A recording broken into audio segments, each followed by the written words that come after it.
28일 10시 뉴스입니다. 첫 소식입니다. 북한이 어제 개성공단 출입 승인에 사용되는 서해지구 군통신선을 끊겠다고 선언했습니다. 북한 조선중앙통신은 이날 북남 사이의 대화와 협력을 위해 개설된 북남 군통신은 이미 의미를 상실했다며 북남 군통신을 단절하고 서해지구 통신연락소 활동도 중지하겠다고 전했습니다. 이로써 항공 관제용 통신선을 제외한 남북 간 통신망이 모두 단절돼 남북 당국 간 공식적인 소통 채널이 모두 차단되는 셈입니다. 앞서 북은 지난 5일 키 리졸브 연습 등에 반발해 인민군 판문점 대표부 활동 중지와 판문점 국미 군부 전화 차단을 선언했으며 지난 11일 판문점 남북 연락사무소 간 직통 전화를 차단한 바 있습니다. 또한 북한은 최근 미국에 가증되는 대조선 위협에 남한이 가담하고 있다며 나라의 자주권과 최고 존엄을 수호하기 위한 단호한 대응 의지를 군사적 행동으로 과시할 것이라고 경고했습니다. 통일부는 이에 대해 개성공단의 안정적 운영에 도움이 되지 않는 조치라며 즉각 철회할 것을 촉구했습니다.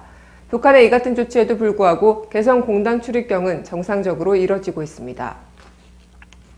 다음 소식입니다.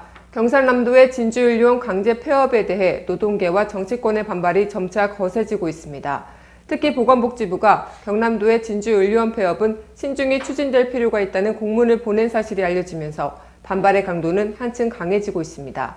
27일 어제는 경남도가 진주윤리원 폐업을 위한 조례 개정 입법 예고의 마지막 날이었습니다. 보건의료노조와 경남 지역 시민사회단체 500여 명은 이날에 맞춰 대규모 폐업 철회와 정상화를 요구했습니다. 이날 집회에는 민주통합당, 통합진보당, 진보정의당 관계자와 민주노총 경남지역본부 그리고 진주윤리원 조합원이 대거 참석했습니다. 참석자들은 경남도청까지 행진을 하며 가두 시위를 벌였으며 경남도청 앞에서 집단 삭발식과 단발식으로 진주윤리원 강제 폐업에 항의했습니다. 또한 참석자들은 진주시민 3만 5천 명의 서명지를 담은 의견서를 전달하려는 과정에서 이를 막는 경찰과 거친 몸싸움을 벌이기도 했습니다. 항의 끝에 나온 경남도 조진래 부지사의 유지연 전국보건의료노조 위원장은 3만 4천여 장의 서명지와 조합원들의 머리카락이 담긴 비닐봉투 등을 함께 전달했습니다. 한편 진주윤리원 강제 폐업을 두고 민주노총이 창원에서 노동자 대회를 열기로 결정하는 등 노동계의 반발도 확산되면서 홍준표 경남도지사가 점점 공지에 몰리고 있습니다.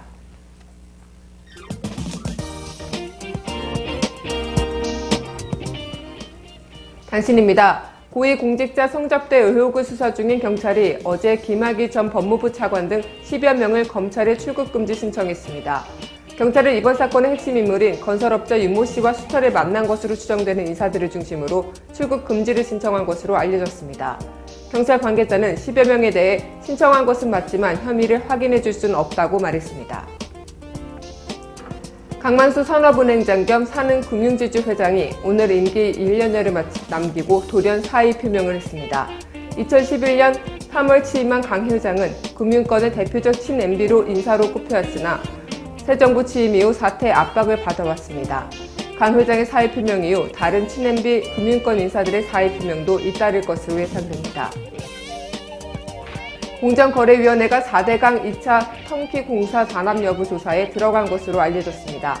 어제 관련 업계에 따르면 공정위가 4대강 2차 터키 공사에 컨소시엄 주관사 등으로 참여했던 두산건설, 한진중공업, 사남기업, 한라건설, 계륜건설 등 5개 건설사에 대한 현장 조사를 벌인 것으로 알려졌습니다. 공정위는 지난해 4대강 1차 터키 공사 입찰과 관련 19개 건설사 단합을 적발해 6개 대형 건설사에 100억대의 과징금을 부과하고 나머지 업체에 시정 명령을 내린 바 있습니다.